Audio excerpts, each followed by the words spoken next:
a beautiful dance with the divine is happening. It is good and very good.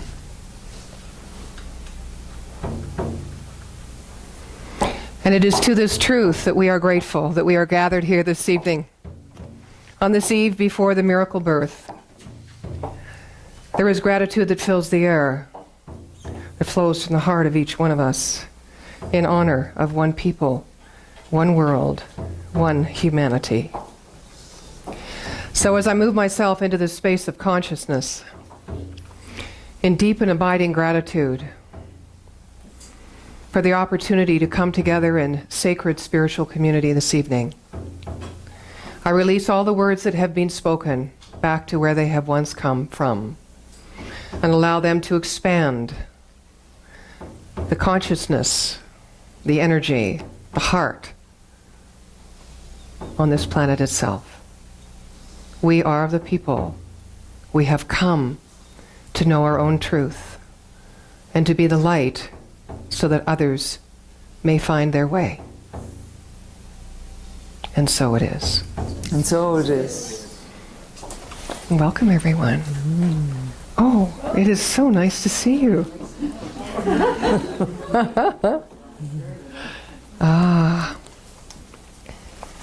So we come together 2014. This is our 10th Christmas Eve service at the Joy of Life Center, shaking the hands of grace, awaking the heart of humanity.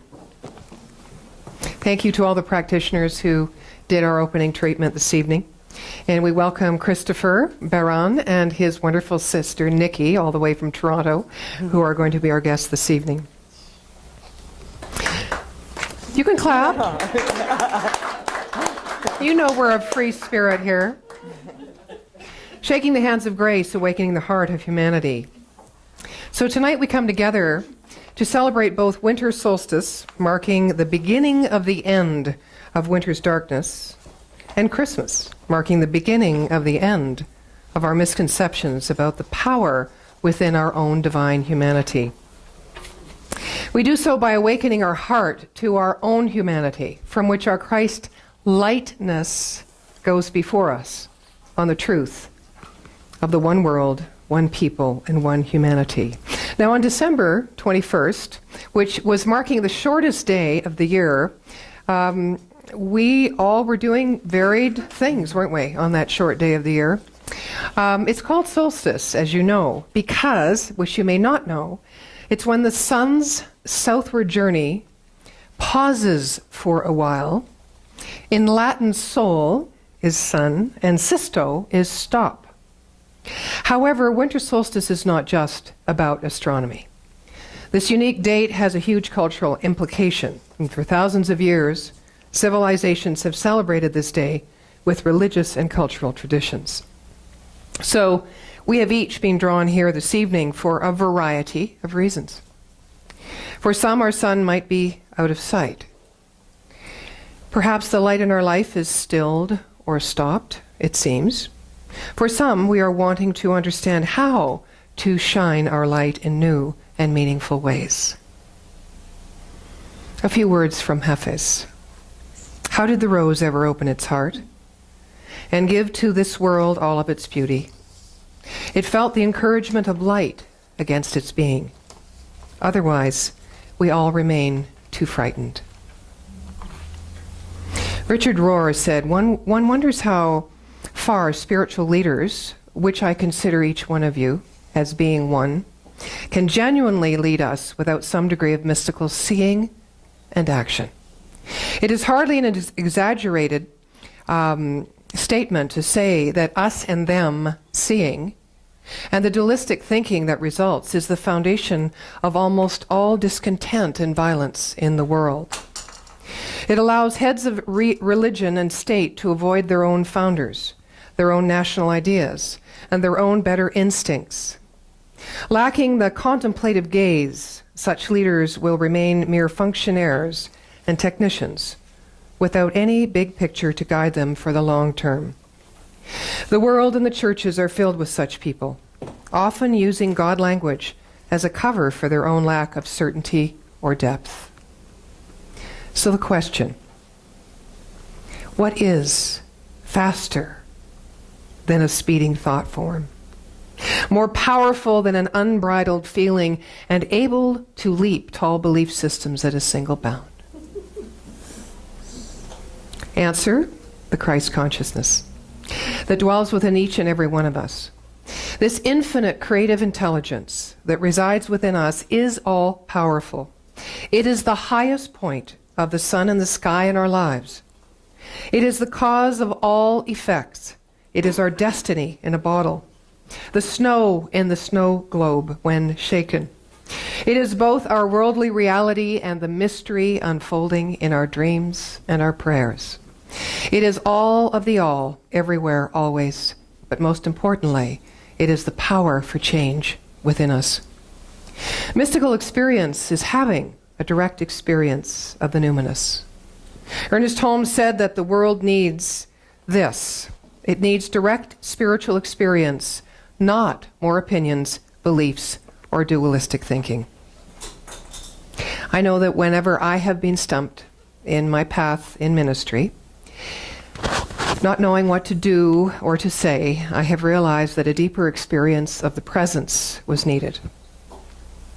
Sure, we teach that.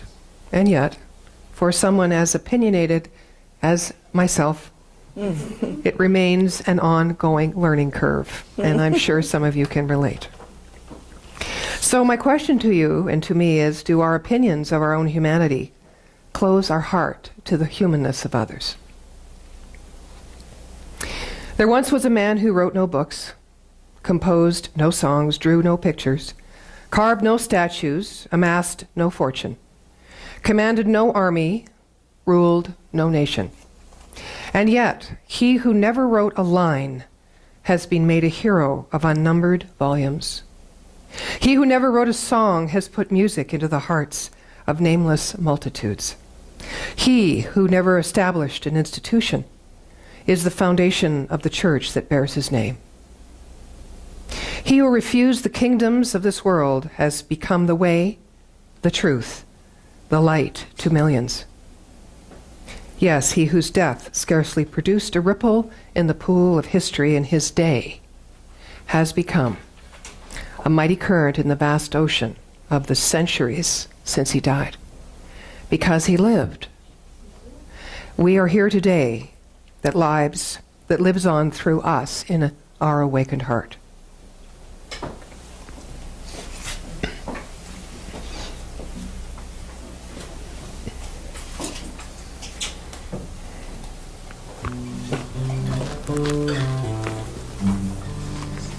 Hi, sweetie. I gotta go through that.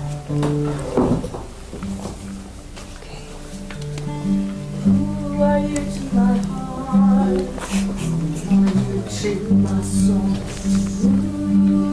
Hello. In such a way. Hi, Peter. Nothing else matters. It's love. Nothing matters.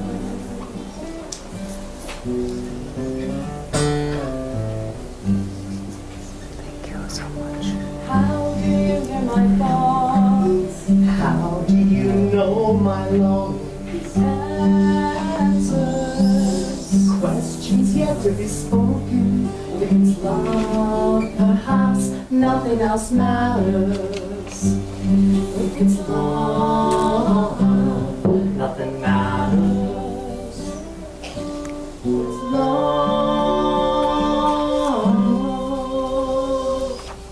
and nothing else matters.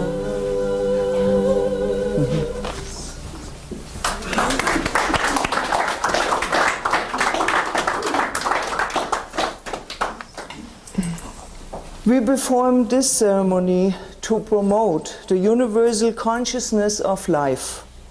We acknowledge that all peoples and all faiths, all sentient beings come from the one great universal presence, which we call spirit.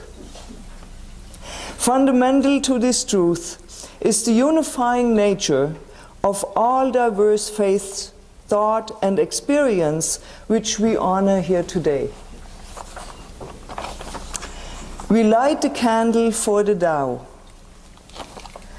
honoring the universal path of harmony and equilibrium, the natural way. We light the second candle for the shamanic traditions, honoring the beliefs and practices of all indigenous people, the way of primal spirituality. We light the candle for Hinduism, honoring the path of knowledge, action, and devotion. Slow down. We light the candle for Judaism, honoring the ethical path of living by sacred law. We light the candle for all forms of Buddhism, honoring the Four Noble Truths and the path of compassion. We light the candle for all forms of Christianity, honoring the Christ consciousness as the path of love. And we light the candle for all forms of Islam, honoring the path of submission to the will of God as the highest calling. And we light the candle for all forms of new thought, honoring the metaphysical path of mental healing through the practice of universal spiritual principles. Thank you. Thank you. There exists a mystical power that is able to transform your life so thoroughly, so radically, so completely, that when the process is completed, and most of you know this is true, your own friends would hardly recognize you. In fact, sometimes you hardly recognize yourself. It can lift you out of a sick bed. It can make you sound and well once more, and free to go out into the world to shape your life as you will. It can throw open the prison door and liberate when you have kept yourself captive. It has a magical healing balm for the bruised or the broken heart. It can teach you all the things that you need to know if you are only receptive and teachable. It can inspire you with new thoughts and ideas so that your work may be truly original. It can find your true place in life for you, the right friends for you, kindred spirits who are interested in the same ideas and want the same things that you do. It can provide you with an ideal home. It can furnish you with the prosperity that means freedom. This power is no less than the primal power of being, and to discover that power is the divine birthright of all people. This power is right within your own mentality. There lies a source of energy stronger than electricity, more potent than the highest explosive, unlimited and inexhaustible. Dr. Ernest Holmes, in his work Science of Mind, states, Christ is the idea of universal sonship, the entire creation, both visible and invisible. There is one Father of all, or one intelligence of all. This one intelligence, conceiving within itself, gives birth to all divine ideas. The sum total of all these ideas constitutes the mystic or mythic Christ that lives within us. Jesus understood his own nature. He knew that as the human embodies the divine, it manifests the Christ nature. Jesus never thought of himself as different from others. His whole teaching was that what he did, others could do. He located God and the kingdom of heaven within himself. He had plunged beneath the material surface of creation and found its spiritual cause. This cause he called God, or the Father. We call in the science of mind the spirit, soul, and body, or the infinite intelligence. And by this knowing that the source resides in us, we are embodying our own divine humanity as one thing, inseparable. James Twyman quoted, "Why do we resist the only thing that will give us what we really want?" There must be something within that is not conscious of what we really want, otherwise we would already have it. That is why sometimes we run from love, all the while conceiving ourselves that we are running toward it. That is the key. There is nowhere for us to go, for the love we seek is within. So hold still and surrender and allow love to find you.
Turn this dark into day.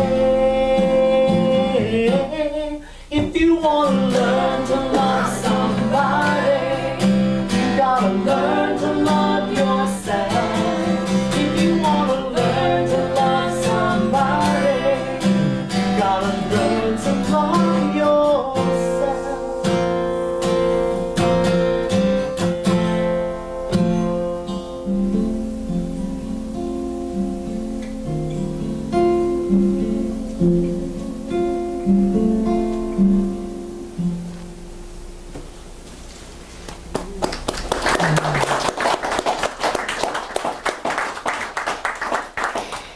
Dr. Ernest Holmes says in this thing called You that the gift of life is not complete until it's accepted.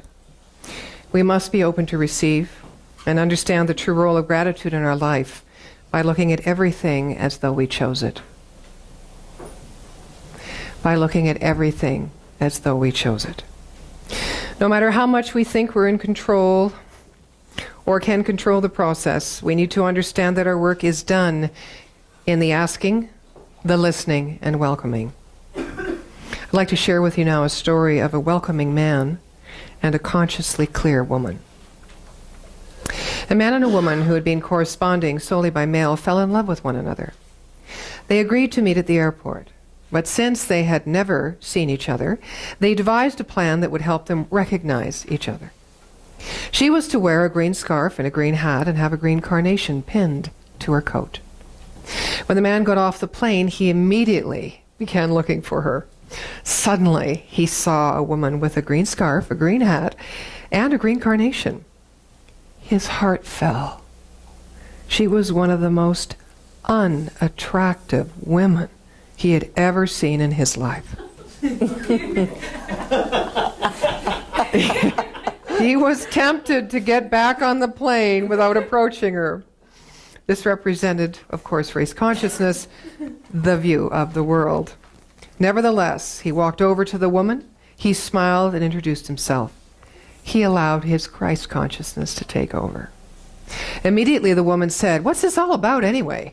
I don't know who you are. That woman over there gave me $5 to wear these things." So when the man looked over at the woman that she mentioned, he realized that she was one of the most beautiful women he had ever seen. The man approached her. She later explained, "All my life, men have wanted to be with me because of my beauty. They considered me beautiful. I want someone just to love me, not for my outward appearance, but of course for what I am inside." Awakening the heart of humanity asks us to shake the hands of grace. With grace, we take our hand and shake the hands of humanity itself, welcoming it in gratitude just as it is, and call it beautiful. You know, the birth of the Christ consciousness is much like the birth of a child. To conceive is to form an idea of, to think, to imagine, to form a concept. And to conceive is also to begin. We become impregnated with a thought which contains the unformed or unborn young feeling, rich in significance and meaning in our lives. You know how the story goes. Millions of sperm thought are trying to madly and feverishly get to fertilize one egg or desire. But only one gets through, usually the fastest, the most persevering, the most dedicated and committed, thought. The loving thought takes the lead. And the loving thought of one's divine humanity is surely to impregnate the birth of something mythically beautiful and realistically wholesome. Millions of ideas and life experiences occupy our existence until one makes us aware of a power greater than we are.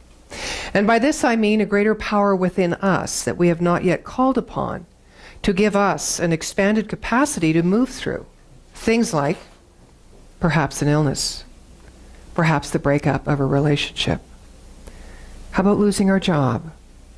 Sometimes our sun stops in the witnessing of an apparent miracle in our own life or a miracle in the life of someone else. Well, after fertilization, sometimes we get a little morning sickness. Our body's trying to adjust to the new life. Has that happened to you? Mm-hmm. Often when something new and unknown comes into our life, we feel rather out of control, a little feverish sometimes. The next stage is the birth of that newborn infant. The infant that is born in consciousness is just as delicate, dependent, an entity as any new child would be. So too is our new thought. And it calls for the same careful nursing and guarding that any infant does in its earliest days. After a time, however, as the weeks go by, the child grows stronger and bigger, until a time comes when it can well take care of itself. And then it grows in wisdom and stature until, no longer leaning on the mother's care, the child now arrives at adulthood. Our ability to contact the mystic power within ourselves is frail and delicate at first. Gradually, it develops until we find ourselves permitting that power to take our whole life into its care. Holmes wrote this poem. Asleep in the heart of the cosmic love, unborn, universal, potential, the Christ child lay. And the great mother's soul, brooding over her unborn child, conceived it in the stillness of her universal nature, imparting to it her own being. Born into time and experience, unnoticed, unseen, yet alive and aware, the Christ child incarnated in human form, taking the likeness of men and women, yet giving no sign of its presence, waiting with the utmost patience and love, the revelation that should disclose itself and proclaim the reign of peace. Many ages passed and vanished in the long yesterdays of time, and still the Christ child waited. National appeared and disappeared toil, famine, pestilence and want, hunger, cold, heat and thirst, war, hatred, blood and ruin, and still the seed of perfection unrevealed. But the universal wholeness cannot be forever subjected, nor cosmic love be kept from human form. That which was given must be revealed. The seed of perfection must burst. The shoots of heavenly planting must break the cords that bind, fanning the human into a blaze divine. And so the long-appointed day arrived. A voice from out of the stillness spoke, "This is my beloved Son. Let the earth be still in his presence. Let the beasts of the field, the birds of the air, and all living creatures be still.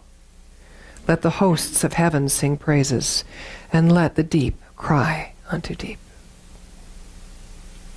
Then the child spoke. I am come to bring peace. I am the child of joy, and to all who will I give life. I am formed of happiness. I am come from the eternal stillness. Quietness and confidence are mine. In the heart of the Father I have lived forever. O nations and all people, look unto me. Behold my face shining as the sun, and my feet shod with righteousness. In my left hand are riches and honor, and in my right peace forevermore. All that I am, all that I have, I give.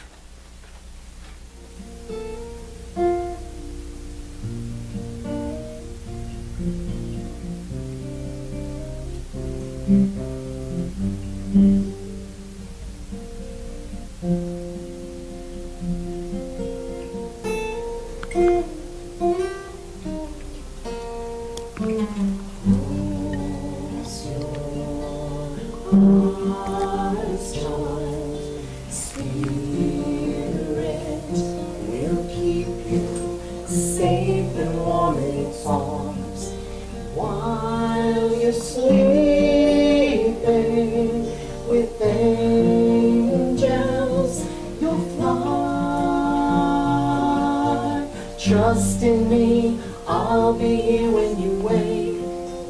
No treasure more precious than you, for goodness sake. I'll watch over you like a lion guarding the young.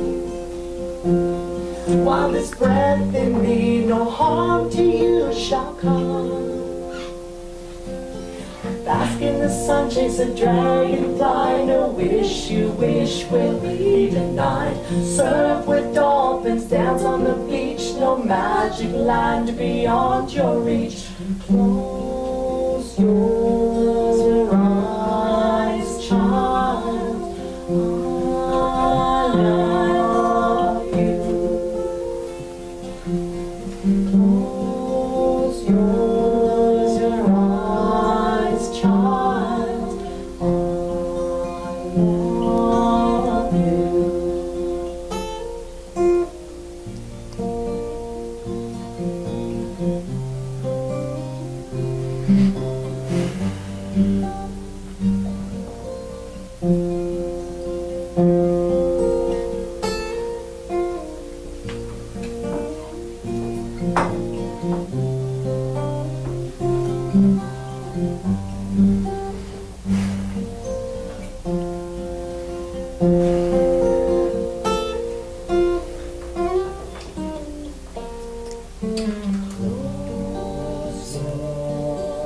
Eyes, child, Spirit will keep you safe and warm in its arms. While you're sleeping with angels, you'll fly. Trust in me, I'll be here when you wake. No treasure more precious than you, for goodness sake. I'll watch over you like a lion guarding the young. While there's breath in me, no harm to you shall come. Ride across the clouds on a unicorn for courageous tales. Were you born? Behold the mountain's majesty. To stand on her peak is your destiny. Bask in the sun, chase a dragonfly. No wish you wish will be denied. Surf with dolphins, dance on the beach. No magic land beyond your reach. Close your eyes, child. I love you. Close your eyes, child. I love you. I love you. I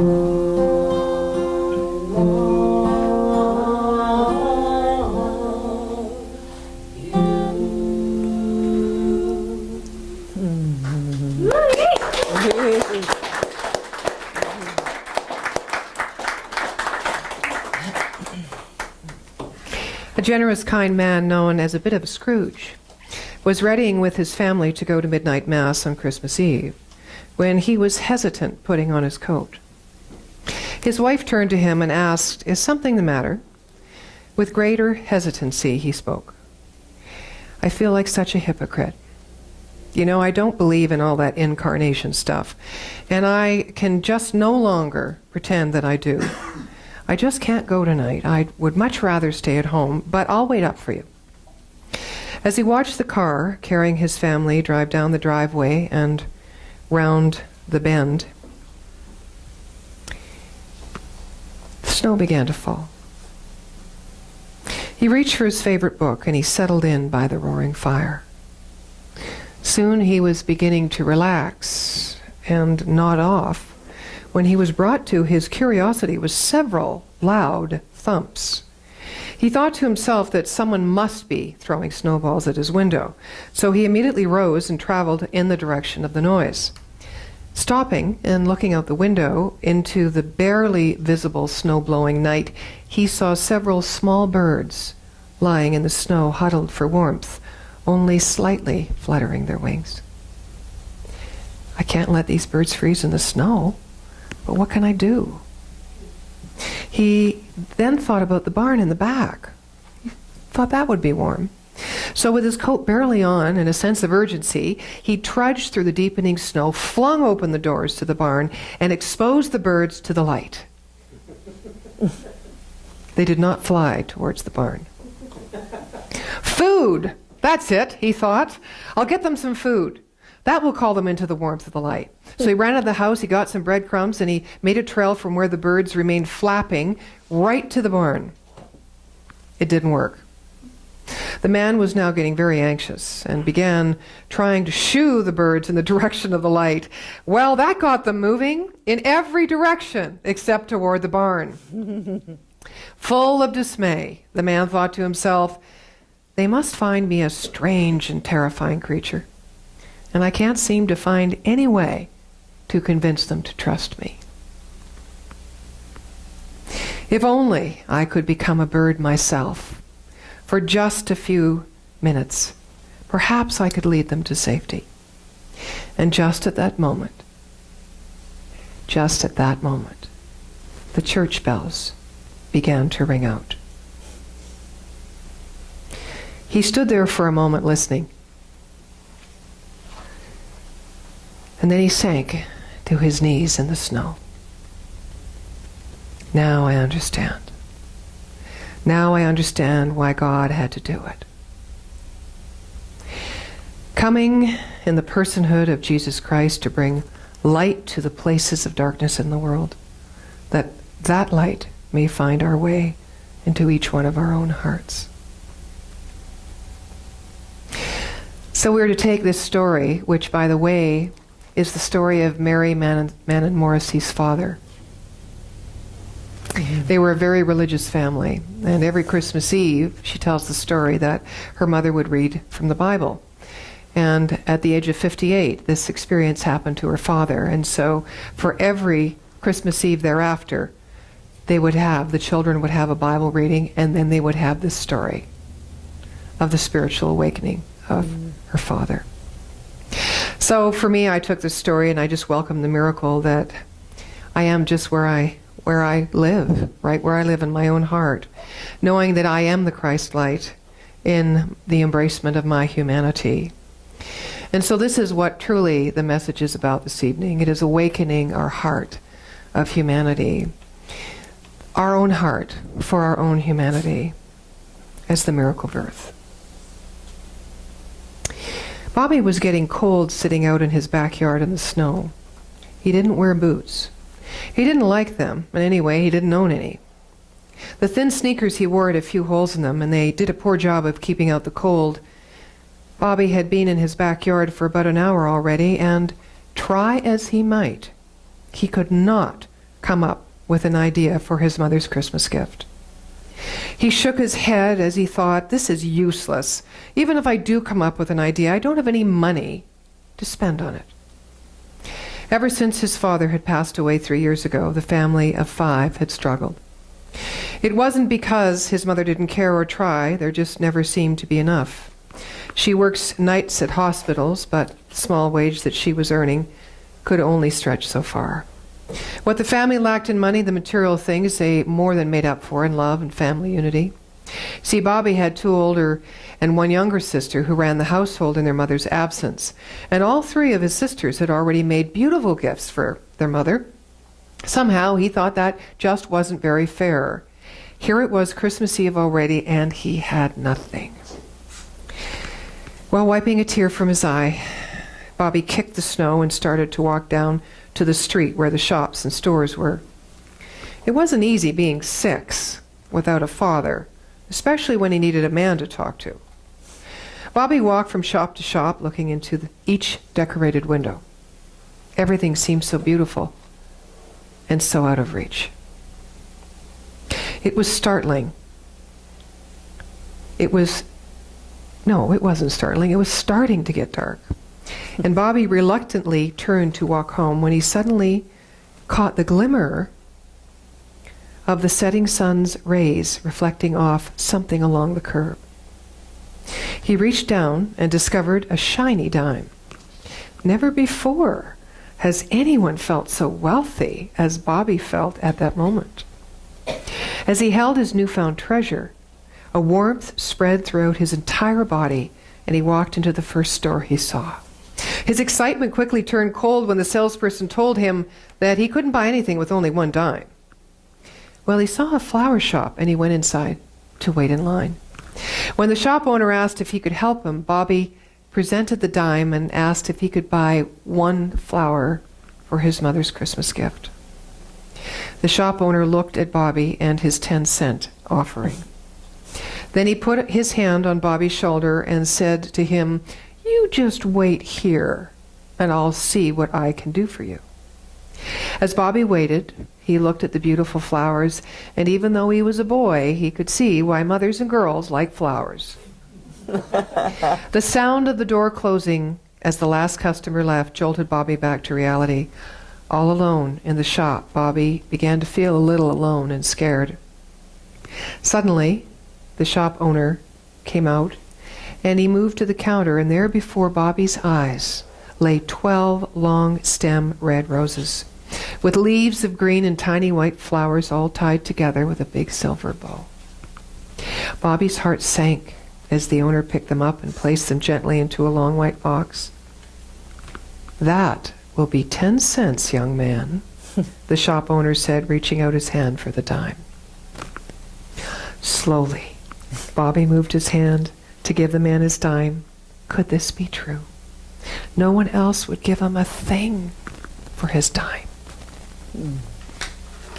Sensing the boy's reluctance, the shop owner added, "I just happen to have some roses on sale for 10 cents a dozen. Would you like them?" Well, this time Bobby didn't hesitate, and when the man placed the long box into his hands, he knew it was true. Walking out the door that the owner was holding, Bobby heard the shopkeeper say, "Merry Christmas, son." As the shopkeeper returned inside, the shopkeeper's wife walked out. "Who are you talking to back there? And where are those roses you were fixing?" Staring out the window and blinking the tears from his own eyes, he replied, "A strange thing happened to me this morning. While I was setting up things to open the shop, I thought I heard a voice telling me to set aside a dozen of my best roses for a very special gift. You know, I wasn't sure at the time whether I'd lost my mind or what, but I set them aside anyway. Then, just a few minutes ago, a little boy came into the shop and wanted to buy a flower for his mother, and he had only 1 dime. Well, when I looked at him, I saw myself many years ago. I, too, was a poor guy with nothing to buy my mother for Christmas. A bearded man, whom I never knew, stopped me on the street and told me that he wanted to give me $10. When I saw that little boy tonight, I knew who that voice was. And I put together a dozen of my very best roses. The shop owner and his wife hugged each other tightly, and as they stepped out into the bitter cold air, they somehow didn't feel cold at all.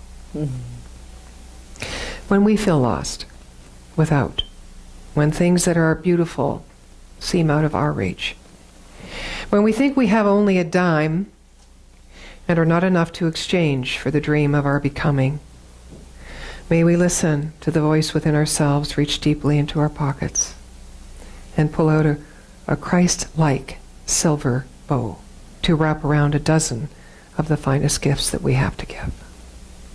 All right, thank you so much. Please be seated. We'll get the blood going.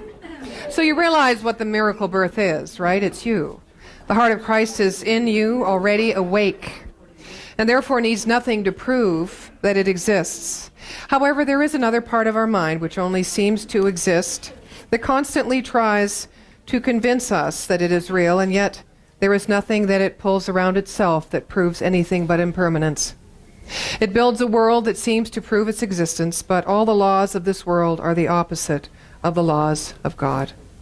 God's laws proclaim only love and life, and tonight, as we awaken our heart to our own humanity, our divine humanity, we stand in the light of solstice of our own Christ lightness. You are who you are, so let this be true, and it is. Some of you might be familiar with the starfish story. I'm going to share with you the adapted version, and you all have a starfish imported from the sunny, the sunny beaches of Florida. This is the story. A young man is walking along the ocean and sees a beach on which thousands and thousands of starfish have washed ashore. Further along, he sees an old man walking slowly and stooping often, picking up one starfish after another and tossing each one gently back into the ocean. "Why are you throwing those starfish into the ocean?" he asks. "Because the sun is up and the tide is going out, and if I don't throw them further in, they will die." "But, old man, don't you realize there are miles and miles of beaches and starfish all along it? You can't possibly save them all. You can't even save 1/10 of them. In fact, even if you work all day, your efforts won't make any difference at all." Well, the old man listened calmly, and then he bent down to pick up another starfish, and he threw it far, far away into the sea. "It made a difference to that one," he said. So tonight, as part of our ritual for this candlelight service, we're going to do a bit of a meditation, and we're going to bless ourselves and our own humanity. All the aspects of ourselves that perhaps we have discounted, perhaps that we're not aware of, perhaps we're overly aware of, but wish were not a part of who we were. Each of us can make a difference in our own lives tonight by awakening our heart to our humanity. We live in the light of our truth and recognize the common heartbeat when we do this. Shaking the hands of grace, honoring the 4 original peoples who walked this earth as one people, is part of our ritual tonight. Ancient stories tell of a time when the peoples of the world are reunited and their gifts bring a new world into being. Might this healing process already be underway? It is said that there will be a time when the gifts of the 4 sacred colors, the red, the white, the black, and the yellow, will come together from the 4 directions and combine to create something that has not been seen since the beginning of time. It is said that only when humans are open enough in the heart will there be a deep connection and reconnection that allows this kind of true sharing. The combining of these gifts will occur only when humans have learned the true wisdom that comes from open-heartedness, born of love, compassion, silence, and truth. Indeed, real sharing cannot occur without these 4 qualities. With these 4 qualities, and with the conscious intent and action to combine the gifts of the 4 sacred colors, one can only speculate as to what immense beauty will be created. If we stay the course in healing separation within and without ourselves, it is only a question of time until the sacred gifts from the 4 directions, the 4 sacred colors, come together for the purpose of creating a new world. We honor them for the gifts they have shared, from which our lives have been shaped and sown. The sacred black brings the gift of water from the south. The African traditions understand and are masters of the use of motion and rhythm that is in complete harmony with the movement and rhythm of the universe, through dances and complex drumming to help human beings harmonize with creation. The sacred red brings the gift of earth from the west. Indigenous traditions throughout the world understand and are masters in the use of knowledge, in communications with, and the nurturing and healing of Mother Earth. The sacred yellow brings the gift of air from the east. The Eastern traditions understand and are masters of the use of air through breath, and how breath combines with chants and sounds to create powerful healing and connection to divine silence. The sacred white color brings the gift of fire from the north. The people of the sacred white understand and are masters in the use and application of energy and technology. We make a difference by extending the hand of grace first to ourselves and secondly to all others, awakening the heart of humanity. Before the music begins and we take a few moments in meditation, and before we take the energy of our own loving thoughts and put them into our starfish, I would ask that you think about making a difference in the life of one person. And since we all must begin right where we are, may that one person be you.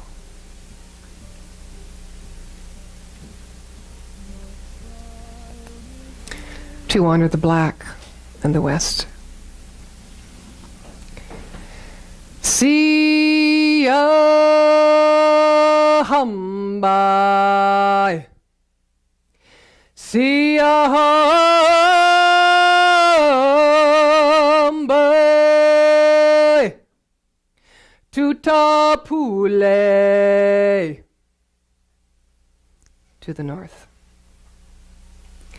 Shalom,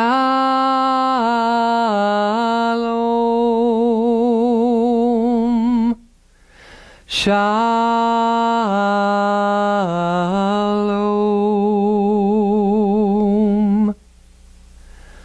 Let there be peace. Let there be peace.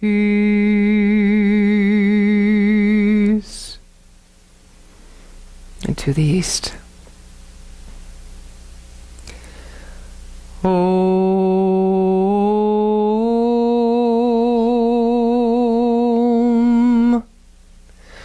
Namah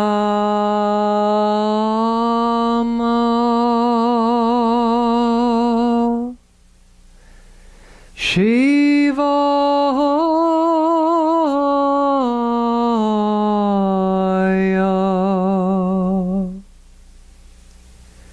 And to the south. Hey ah hey ah hey ah hey. Hey ah hey ah hey ah hey. Hey ah ya hey. Hey ah ya hey. Hey ah ya hey ya hey.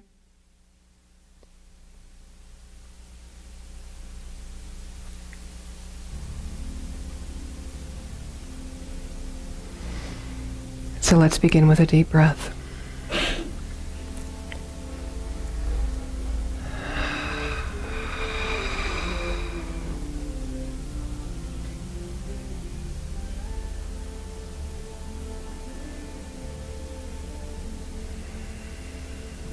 And allow your own heart to awaken, to embrace your own humanity, to all aspects of yourself, knowing that you are one whole, the Christ light, the Christ likeness, the consciousness of all ever expanding, moving in love and compassion, in rhythm of universal harmony, that of its own true nature, of peace and of joy.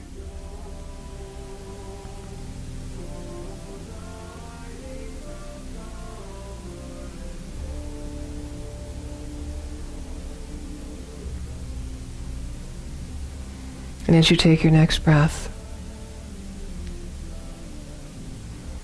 move into the deeper silence and stillness of your own being.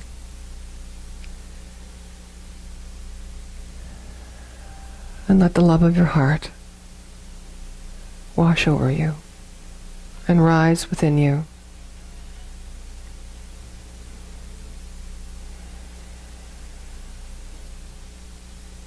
Allow yourself to open to the beauty of who you are.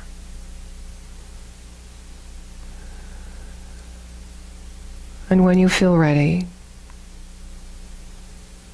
I would invite you up to the tree of light, which of course reflects only the truth of who you are,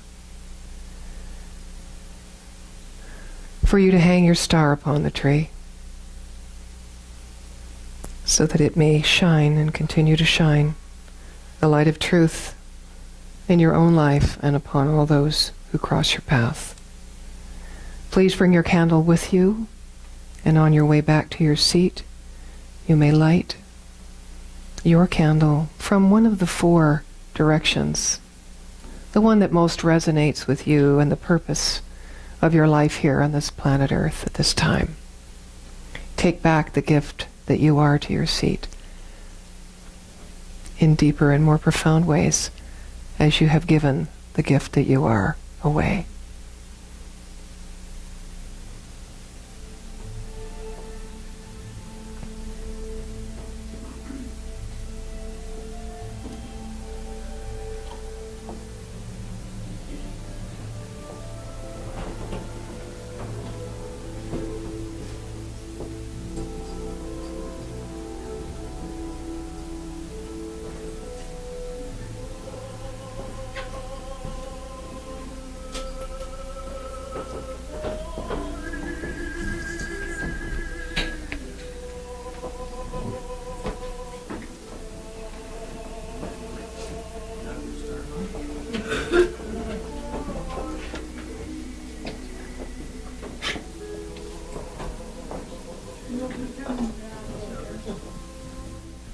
So as we move forward into our life this evening and celebrate Christmas with family and friends, or even by ourselves tomorrow, may we awaken the heart of our own humanity. May we bless ourselves, embrace ourselves, love ourselves, and bring the light of Christ consciousness upon this world.